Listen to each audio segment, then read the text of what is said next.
नमस्कार विद्यार्थी मित्रांनो, मागच्या लेक्चरमध्ये आपण आयनिक इक्विलिब्रिया या टॉपिकला सुरुवात केलेली आहे आणि आयनिक इक्विलिब्रिया या टॉपिकमध्ये सुरुवातीला आपण काही इंट्रोडक्शनचा पार्ट, काही डेफिनेशन्स, इलेक्ट्रोलाइट, नॉन इलेक्ट्रोलाइट वगैरे बघितलंय आणि त्याच नंतर आपण त्यामध्ये ऍसिड बेस साठीच्या थिरीज, ऍसिड बेस साठीच्या काही कन्सेप्ट त्यामध्ये बघत होतो।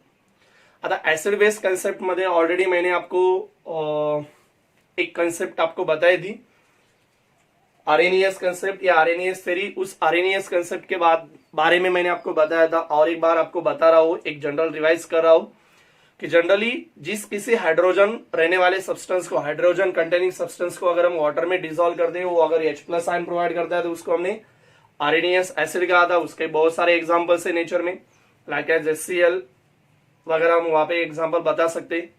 सिमिलरली मैंने ये भी बताया था, जो सब्सटेंस वाटर में डिसॉल्व करने के बाद उसके OH- अगर वो प्रोवाइड करता है, यानी कि हाइड्रोक्सिल आयन अगर वो प्रोवाइड करता है, तो उस प्रकार के सब्सटेंस को हमने क्या कहा था, base, according to Arrhenius theory. अभी उसके बाद 2 नंबर की जो थ्योरी है एसिड बेस एक्सप्लेन करने के लिए, OA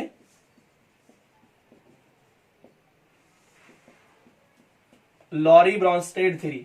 लॉरी और ब्रॉन्स्टेड नाम के 2 साइंटिस्ट थे, उन्होंने एसिड और बेस एक्सप्लेन करने के लिए कुछ थ्योरीज वहां पे एक्सप्लेन की थी। तो इस थ्योरी के अनुसार अगर हमें बताना है एसिड बेस एग्जैक्टली क्या होता है, तो ये हम यहाँ पे बताएंगे। सबसे पहले इस थ्योरी के अनुसार एसिड यानी क्या है, जो सब्सटेंस, एक्चुअल आपको पता है इसके कंसेप्ट में, ये हाइड्रोजन है जिसका एटॉमिक नंबर 1 होता है और उसका एटॉमिक मास नंबर 1 होता है। ये कंसेप्ट आपको पहले ही पता है। हाइड्रोजन सबसे स्मॉल एटम है नेचर में, और ये हाइड्रोजन जिसमें एक ही प्रोटॉन है और एक ही इलेक्ट्रॉन है, लेकिन उसमें एक भी न्यूट्रॉन नहीं। एक में ऐसा हाइड्रोजन है जिसमें न्यूट्रॉन नहीं है, लेकिन इस हाइड्रोजन में से अगर हम एक इलेक्ट्रॉन निकाल दें तो H+ आयन मिलता है। तो इससे हमें समझ में आएगा कि उसमें से जो एक इलेक्ट्रॉन अगर हम निकाल देते, मैंने आपको पहले बताया प्रोटॉन कितना है उसमें 1 और इलेक्ट्रॉन कितना है 1, लेकिन उसमें से अगर हम इलेक्ट्रॉन निकाल देते तो बाकी कौन रहेगा, प्रोटॉन। तो इसका मतलब H+ जो आयन्स है वो कोई एटम वगैरह नहीं है, वो एक्चुअल प्रोटॉन है। H+ ion nothing but called as protons.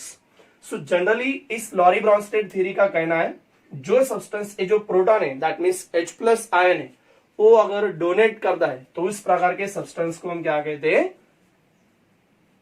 Proton donor. Proton का मतलब है H+ आयन, तो प्रोटॉन डोनर जो रहेगा उस डोनर को हम क्या कहते हैं, लॉरी ब्रॉन्स्टेड थ्योरी के बेस पे एसिड।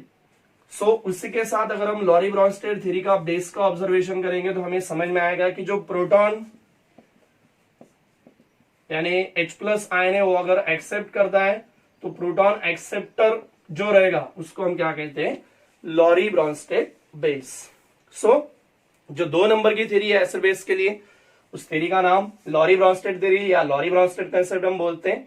उसके अनुसार मैंने तो डेफिनेशन आपको बताई है, एसिड क्या है और बेस क्या है। तो एसिड हम बता सकते हैं जो सब्सटेंस वहां पे H+ आयन, और एक बार बता रहा हूं H+ आयन का मतलब है प्रोटॉन। सो जो सब्सटेंस वहां पे प्रोटॉन यानी कि H+ आयन वहां पे डोनेट कर दे, डोनर है, उन प्रकार के सब्सटेंस को हम क्या कहते हैं, Lowry Bronsted acid. So those substance which has tendency to donate the proton or H+ ion to another substance, that substances are called as the Lorry Bronsted acid. In short, proton donor are called as the Lorry Bronsted acid. Similarly, those type of substance which has tendency to accept the proton, that means H+ ion from the another substance, then that type of substance is called as a Lorry Bronsted base. In short, उसको हम बोलते हैं proton acceptor, are also called as a Lowry Bronsted theory और Lowry Bronsted base. So अभी तो मैंने definition आपको बताई, तो एग्जैक्टली वो प्रोटॉन एक्सेप्ट या डोनेट कैसे करते हैं ये हम देखेंगे, कुछ एग्जांपल्स हम देखेंगे। सपोज हमने यहाँ पे एक एग्जांपल लिया है HCl का। HCl एक सब्सटेंस है जिसको हम NH3 यानी कि अमोनिया के साथ वहां पे रिएक्ट करेंगे। तो अमोनिया के साथ रिएक्ट करने के बाद अगर हम देखेंगे तो सबसे पहले HCl और NH3, अगर हम यहाँ पे इस टाइप के रिएक्शन में फॉरवर्ड डायरेक्शन में देखेंगे तो जनरली ये HCl, एक्चुअल आप देखेंगे तो H+Cl- आयन के फॉर्म में, तो ये HCl एक H+ आयन इस NH3 को डोनेट करेगा, और डोनेट करने के कारण यहाँ पे ऑलरेडी NH3 था, एक हाइड्रोजन आया, लेकिन उस हाइड्रोजन पे क्या है, पॉजिटिव चार्ज है। और बाद में ये जो Cl माइनस है, Cl में से H प्लस निकल गया, बाकी कौन रहेगा, Cl माइनस। तो इस टाइप के रिएक्शन का अगर हम ऑब्जर्वेशन करेंगे तो आपको यहाँ पे समझ में आया। इस फॉरवर्ड रिएक्शन में अगर आप ऑब्जर्व कर रहे हो तो आपको समझ में आया होगा कि HCl में HCl इसने एक H प्लस यानी कि प्रोटॉन डोनेट किया है, और हमें पता है प्रोटॉन डोनर जो होता है, प्रोटॉन डोनेट जो करता है उसको हम क्या कहेंगे, एसिड। अभी सिमिलरली उसी केमिकल रिएक्शन में जो NH3 यानी कि जो अमोनिया है, उस अमोनिया ने इस HCl में से एक H प्लस आयन क्या किया है, एक्सेप्ट किया है, गेन किया है। और गेन करने के कारण इस सब्सटेंस को हम क्या कहेंगे, अकॉर्डिंग टू दिस थ्योरी, जो गेन करता है, जो एक्सेप्ट करता है, उसको हम क्या कहेंगे, बेस। अभी ये रिएक्शन रिवर्स होने की कितनी टेंडेंसी आपको पता है, वो ज्यादा से ज्यादा रिवर्स हो पाती नहीं है, लेकिन एक ऑब्जर्वेशन के लिए कुछ अमाउंट में थोड़ी सी अमाउंट में वो हो सकती है। तो उसमें अगर हम रिवर्सेबल रिएक्शन के बारे में अगर हम देखेंगे तो अगर हम बैकवर्ड रिएक्शन या अपोजिट रिएक्शन देखेंगे तो इसमें समझ में आएगा। अभी NH4 प्लस और Cl माइनस इस रिएक्टेंट साइड में प्रेजेंट है इन बैकवर्ड डायरेक्शन। आप यहाँ पे अभी देख सकते हो NH4 प्लस की टेंडेंसी क्या होगी, जो क्या कर सकता है, H प्लस आयन वहां पे डोनेट कर सकता है। तो डोनेट कर सकता है, इसके कारण अगर बैकवर्ड रिएक्शन के बारे में देखेंगे तो वो क्या करेगा, एसिड का काम करेगा, क्योंकि वो H प्लस आयन डोनेट करता है। सिमिलरली इसने अगर एक H प्लस और एक H प्लस डोनेट किया तो क्या फॉर्मेशन होगा, NH3। सिमिलरली इसने अगर एक H plus ion Cl minus को डोनेट कर दिया तो Cl माइनस को H प्लस आयन एक्सेप्ट करेगा, H plus and Cl minus, that means क्या फॉर्मेशन होगा, HCl। तो यहाँ पे आप ऑब्जर्व कर रहे हो कि यहाँ पे Cl माइनस क्या कर रहा है, एक H प्लस यानी कि प्रोटॉन गेन कर रहा है, एक्सेप्ट कर रहा है, और प्रोटॉन एक्सेप्टर को हम क्या कहते हैं, बेस।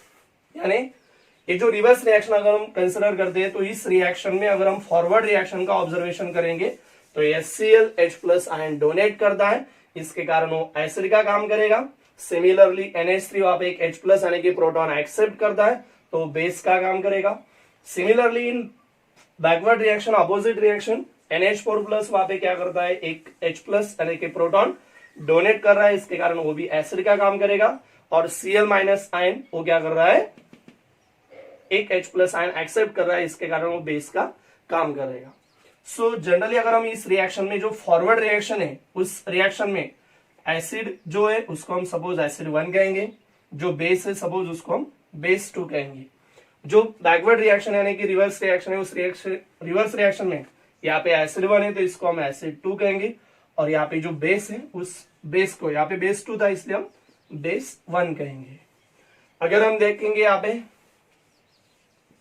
इस रिएक्शन का हम ऑब्जर्वेशन करेंगे तो बेस 2 एंड एसिड 2, तो ईच अदरली ये यहाँ पे क्या करता है, एक H प्लस आयन वहां पे एक्सेप्ट करता है, इसलिए बेस का काम करेगा, और ये डोनेट करता है इसलिए एसिड का काम करेगा। सिमिलरली एक वहां पे पेयर से यहाँ पे वो डोनेट कर रहा है, इसके कारण वो एसिड का काम कर रहा है, और वो इसके पास से एक्चुअल H प्लस लेता है तो ये जनरली बेस का काम कर रहा है। तो ये जो पेयर यहाँ पे फॉर्मेशन होती है बेस 2 एसिड 2 या तो फिर एसिड 1 बेस 1, तो इस पेयर को हम कॉन्जुगेट एसिड बेस पेयर बोल सकते हैं।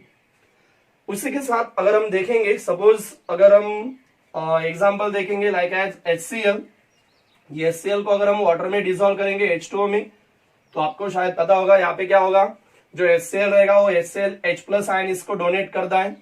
HCl H plus ion donate करने के कारण यहाँ पे आपको मिलेगा H2O से H3O प्लस, इसको हम हाइड्रोनियम आयन कहते हैं, और बाद में बाकी रहेगा Cl माइनस आयन।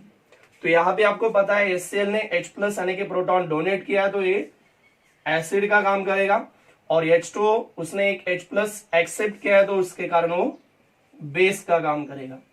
सिमिलरली और एक एग्जांपल्स हम कंसिडर कर रहे हैं जिसमें हमने अमोनिया लिया है, और अमोनिया को हम वाटर में डिसॉल्व करेंगे।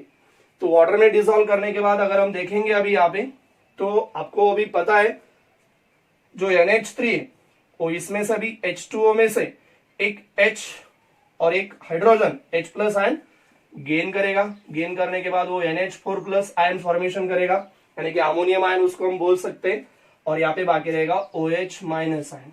तो अभी इस रिएक्शन में आपने देखा होगा NH3 की क्या टेंडेंसी है, अमोनिया की क्या टेंडेंसी है, एक H प्लस आयन गेन करने की। तो गेन करने की यानी कि वो क्या है, बेस है।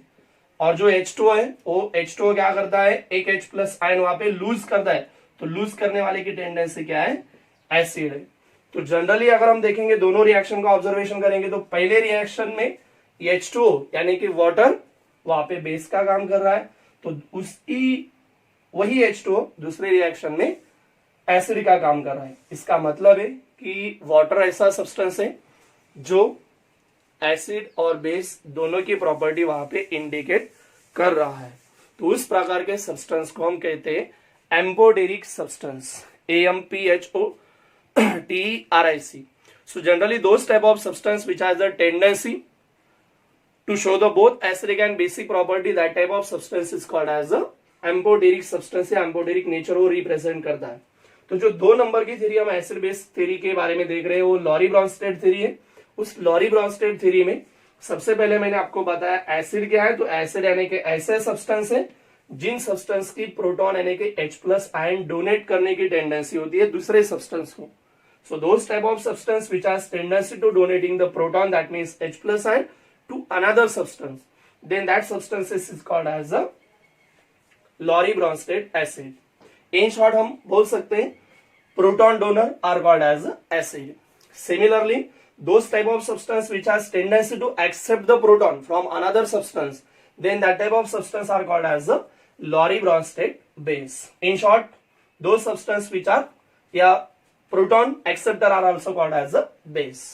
उसी के साथ मैंने आपको ये भी बताया कि इसमें अगर ये H plus ion HCl H plus ion donate करता है तो इसके कारण वो एसिड होगा, और वहां पे Cl माइनस आयन वहां पे H प्लस आयन गेन करता है तो इसके कारण जो H प्लस डोनेट करेगा और दूसरा उसके साथ ही जो दूसरा सब्सटेंस रहेगा वो गेन करेगा। तो उस टाइप की जो एसिड और बेस की पेयर होती है उस पेयर को हम क्या कहते हैं, conjugate acid base pair.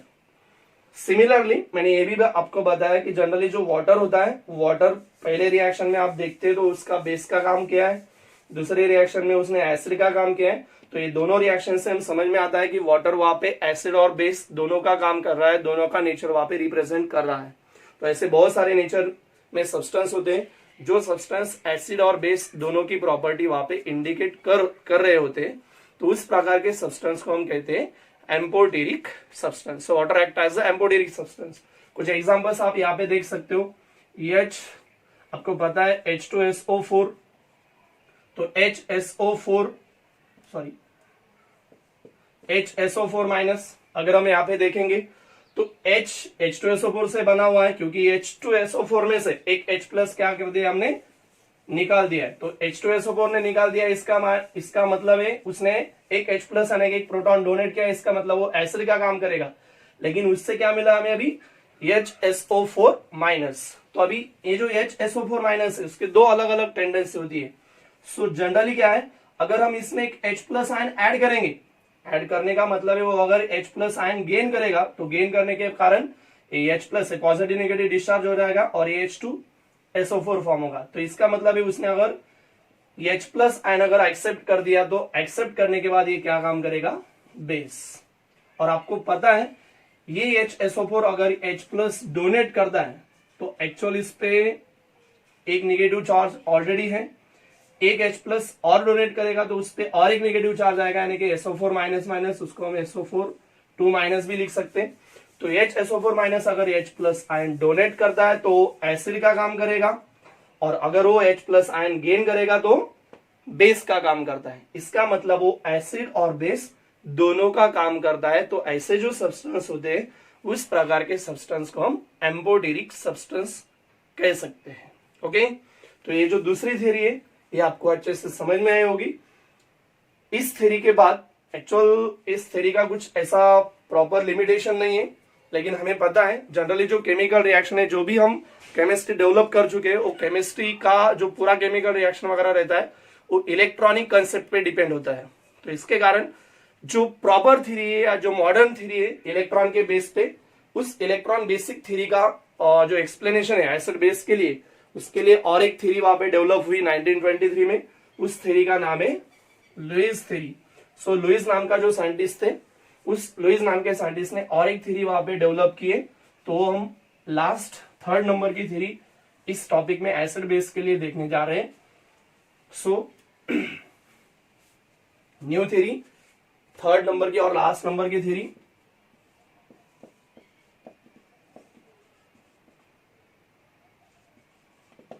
Lewis theory. इस लुईस थ्योरी के अनुसार हमें और एक बार एसिड और बेस ये दो कंसेप्ट अभी देखने हैं। तो सबसे पहले आपको पता है, इसके पहले हमने केमिकल बॉन्डिंग नाम के जो टॉपिक है उसमें 11th स्टैंडर्ड में कुछ बेसिक कंसेप्ट आपकी वहां पे भी हो चुकी है और आपको शायद से अच्छे से पता है। सपोज हमें electron diffusion molecules, electron rich centre, ऐसे न्यूट्रल मॉलिक्यूल्स जिसमें सेंट्रल एटम में 8 से ज्यादा इलेक्ट्रॉन होते हैं, उनको हम एक्सपांडेड ऑक्टेट कंपाउंड कर चुके हैं। और ऐसे भी कंपाउंड्स है जिसमें सेंट्रल जो एटम्स होता है उसके लास्ट यानी वैलेंस शेल में 8 से कम इलेक्ट्रॉन होते हैं, तो उनको हम जनरली इनकम्प्लीट ऑक्टेट कंपाउंड कहते हैं, या उनको हम इलेक्ट्रॉन डिफिशिएंट सब्सटेंस बोल सकते हैं। तो जनरली अभी लेविस थ्योरी के अनुसार आपको एक एग्जांपल्स मैं आपको बताता हूं। NH3, आपको पता है NH3 में नाइट्रोजन 3 हाइड्रोजन के साथ सिंगल कोवेलेंट बॉन्ड फॉर्मेशन करता है, और उसी के साथ नाइट्रोजन जो एटम्स होता है उस नाइट्रोजन के पास एक लोन पेयर्स होती है। लोन पेयर्स आपको इसके पहले पता है, जो पेयर ऑफ इलेक्ट्रॉन बॉन्डिंग में टेक पार्ट करती नहीं है उस पेयर को हम लोन पेयर कहते हैं। तो नाइट्रोजन अमोनिया का जो मॉलिक्यूल्स उसमें जो नाइट्रोजन होता है उस नाइट्रोजन के पास एक lone pair of electron present है। उसी के साथ अगर हम BF3 यानी कि बोरॉन ट्राइफ्लोराइड का ऑब्जर्वेशन करेंगे तो इलेक्ट्रॉनिक कंसेप्ट, इलेक्ट्रॉनिक स्ट्रक्चर मैंने इसके पहले आपको ड्रॉ करके बताया था, आपको शायद अच्छे से समझ में आया है। सो जो BF3 यानी कि बोरॉन ट्राइफ्लोराइड है, और एक बार अभी बताता हूं, अगर किसी को दिक्कत है तो ध्यान से देखो। बोरॉन आपको पता है, बोरॉन का एटॉमिक नंबर होता है 5, तो इलेक्ट्रॉनिक कॉन्फिगरेशन होता है उसका 2 3, यानी उसके लास्ट सेल में कितने इलेक्ट्रॉन होते हैं 3। और जो फ्लोरीन होता है, फ्लोरीन का एटॉमिक नंबर आपको सबको पता है 9, जिसका इलेक्ट्रॉनिक कॉन्फिगरेशन होता है 2 7, यानी उसके लास्ट सेल में, फ्लोरीन हेलोजन फैमिली का मेंबर है, उसके लास्ट और वैलेंस सेल में कितने इलेक्ट्रॉन होते हैं 7, जो मैंने ऐसे डॉट साइन से रिप्रेजेंट किए। क्रॉस साइन का मतलब है सेंट्रल बोरॉन का इलेक्ट्रॉन। तो बोरॉन के पास 3 इलेक्ट्रॉन है और 3 फ्लोरीन है BF3 में यानी कि बोरॉन ट्राइफ्लोराइड में। तो इसमें 3 कॉर्नर को 3 फ्लोरीन, उसके लास्ट सेल में 7 इलेक्ट्रॉन जो डॉट साइड से हमने रिप्रेजेंट किए। तो ये हर फ्लोरीन बोरॉन के 1 इलेक्ट्रॉन के साथ शेयरिंग करता है और उसका ऑक्टेट कंप्लीट करता है। और सिमिलरली अभी अगर हम बोरॉन का ऑब्जर्वेशन करेंगे तो वो भी हर एक फ्लोरीन के साथ 1 इलेक्ट्रॉन की शेयरिंग करता है। लेकिन अगर यहाँ पे देखेंगे तो यहाँ पे बोरॉन एंड फ्लोरीन में 1 पेयर ऑफ इलेक्ट्रॉन शेयरिंग है जिसको हम सिंगल कोवेलेंट बॉन्ड बोलते हैं। यहाँ पे भी 1 पेयर ऑफ इलेक्ट्रॉन की शेयरिंग है, सिंगल कोवेलेंट बॉन्ड, और यहाँ पे भी 1 पेयर ऑफ इलेक्ट्रॉन की शेयरिंग, सिंगल कोवेलेंट बॉन्ड, यानी हर बोरॉन एंड फ्लोरीन में सिंगल कोवेलेंट बॉन्ड है। लेकिन अगर हम टोटली ऑब्जर्वेशन करेंगे तो after the sharing of 3 fluorine उसके पास total share pair of electron कितने, यानी कि टोटल नंबर ऑफ इलेक्ट्रॉन कितने 6, यानी 8 से कम है, तो उसको हम क्या कहते हैं इलेक्ट्रॉन डिफिशिएंट। सो इस टाइप के रिएक्शन का अगर हम ऑब्जर्वेशन करेंगे तो ये जो नाइट्रोजन है अमोनिया का, वो क्या कर सकता है, अपने पास जो लोन पेयर है वो लोन पेयर इस BF3 के सेंट्रल बोरॉन जिसके पास एक पेयर कम है 8 इलेक्ट्रॉन होने के लिए, उसको डोनेट कर सकता है। केमिकल बॉन्डिंग टॉपिक में मैंने आपको कोऑर्डिनेशन बॉन्ड यानी कि उसको हम डेटिव बॉन्ड कहते हैं उसके बारे में भी बताया था। जो लोन पेयर ऑफ इलेक्ट्रॉन लेने से और देने से जो बॉन्ड फॉर्मेशन होता है उसको हम क्या कहते हैं कोऑर्डिनेट बॉन्ड। सो इस प्रकार का नाइट्रोजन, ये अगर हम यहाँ पे देखेंगे ऑलरेडी NH3 और ये BF3 एज इट इज मैंने यहाँ पे लिखा है। सिर्फ अभी यहाँ पे नाइट्रोजन एक लोन पेयर इस BF3 के बोरॉन को डोनेट करता है। तो डोनेट करने के कारण नाइट्रोजन एंड बोरॉन में एक बॉन्ड फॉर्मेशन होता है, जो लोन पेयर ऑफ इलेक्ट्रॉन के कारण बॉन्ड फॉर्मेशन होता है उसको हम कोऑर्डिनेट बॉन्ड बोलते हैं। इसके पहले ये कंसेप्ट आपकी हुई है। तो इसमें अगर हम देखेंगे तो इस टाइप के कंपाउंड में NH3 जिसने lone pair of electron donate की, तो अभी इस थ्योरी के का बेस पे यानी कि लुईस थ्योरी के बेस पे जो substance lone pair of electron दूसरे किसी सब्सटेंस को अगर डोनेट कर पाता है, करता है, तो उस प्रकार के सब्सटेंस को हम लुईस बेस कहेंगे। और BF3 जैसे ऐसे बहुत न्यूट्रल मॉलिक्यूल्स है जिनके पास लास्ट यानी वैलेंस शेल में 8 से कम इलेक्ट्रॉन होते हैं, वो अगर लोन पेयर ऑफ इलेक्ट्रॉन किसी दूसरे सब्सटेंस से अगर एक्सेप्ट कर दे, गेन कर दे, तो उनको हम इस थ्योरी के अनुसार क्या कहेंगे, लेविस एसिड। सो लास्ट जो थर्ड नंबर की लुईस थ्योरी है, उस थ्योरी के अनुसार इस एग्जांपल से हम बता पाते हैं एसिड यानी ऐसे सब्सटेंस है जिनकी क्या टेंडेंसी है, lone pair of electron gain करके वहां पे कोऑर्डिनेट बॉन्ड फॉर्म कर सकता है। मैक्सिममली कुछ केस में कोऑर्डिनेट बॉन्ड फॉर्मेशन करने के अलावा भी वो lone pair of electron lose और गेन कर सकते हैं। यहाँ पे तो शायद यहाँ पे तो मैंने कोऑर्डिनेशन का एग्जांपल लिया है। So those type of substance which has tendency to accept the lone pair of electron from another substance, that type of substance are called as the Lewis acids. Or similarly, those type of substance which has tendency to donating the lone pair of electron to another substance, then that type of substance are called as the Lewis base. So एक combined examples मैंने आपके सामने लिखा है जिससे आपको समझ में आएगा कि जो NH3 है न्यूट्रल मॉलिक्यूल, उसके पास लोन पेयर होने के कारण वो बेस का काम करेगा, और BF3 वहां पे इलेक्ट्रॉन डिफिशिएंट है जिसके पास 8 से कम इलेक्ट्रॉन होने के कारण जनरली वो लेविस एसिड का काम करेगा। ओके, सो जनरली और ऐसे जो कैटायंस होते हैं जनरली, तो कैटायंस यानी पॉजिटिव आयन वहां पे लेविस एसिड का काम करेंगे, और जो आयंस होते हैं अनायंस नेगेटिव आयंस, वो भी जनरली लेविस बेस का काम कर सकते हैं। तो इसी तरह जो एसिड बेस की जो कंसेप्ट थी, एसिड बेस का जो आर्टिकल इस आयनिक इक्विलिब्रियम टॉपिक में हमारा हुआ था, उसमें हमने अब तक 3 प्रकार की थ्योरी, प्रीवियस लेक्चर में हमने ऑलरेडी जो पहली थ्योरी बताई थी वो थी सबसे पहली अरेनियस थ्योरी, अरेनियस कंसेप्ट, उसके बेस पे हमने एसिड बेस क्या होता है ये बताया था। और उसी के साथ इस लेक्चर में अभी अगली जो 2 थ्योरी है वो लॉरी ब्रॉन्स्टेड थ्योरी, और उसी के साथ लास्ट वन जो मॉडर्न थ्योरी इलेक्ट्रॉन के कंसेप्ट पे डिपेंड, लुईस नाम का साइंटिस्ट उसने जो थ्योरी डेवलप की लुईस थ्योरी, उसके बेस पे हमने एसिड बेस कंसेप्ट ऑलरेडी बता चुके हैं, एक्सप्लेन कर चुके हैं। अगर आपको कोई दिक्कत है तो आप मुझे वो मेंशन कर सकते हैं, मैं आपको अच्छी से और बात बता सकता हूँ। नमस्ते।